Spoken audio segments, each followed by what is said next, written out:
ఇప్పుడు మనల్ని దరిద్రం వెంటాడుతుంది. నిత్య దరిద్రానికి కారణాలేమో వీడియో ద్వారా తెలుసుకుందాము. కొందరు ఇంట్లో బాత్రూమ్లు శుభ్రంగా ఉంచుకోరు. ఇలా చేయడం వల్ల దరిద్రం పట్టుకోవడమే కాక అనారోగ్య పాలవుతారు. రోజు వాడే మంచం పక్క బట్టలు శుభ్రంగా ఉంచుకోవాలని, మంచాన్ని ఉదయం మాత్రమే శుభ్రపరచాలి.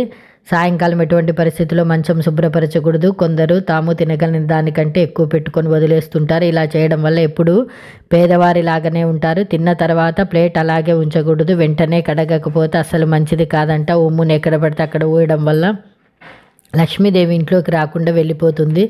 దరిద్రం తాండవిస్తుంది. ఇంటికి ఉత్తరంలో నల్లటి వస్తువులు ఉంటే అది నెగిటివ్ ఎనర్జీని తెస్తాయి అంట. శాస్త్రం ప్రకారం సంధ్య వేళలో ఊడ్చకూడదు. అలా ఊడిస్తే దరిద్రం పట్టుకుంటుంది.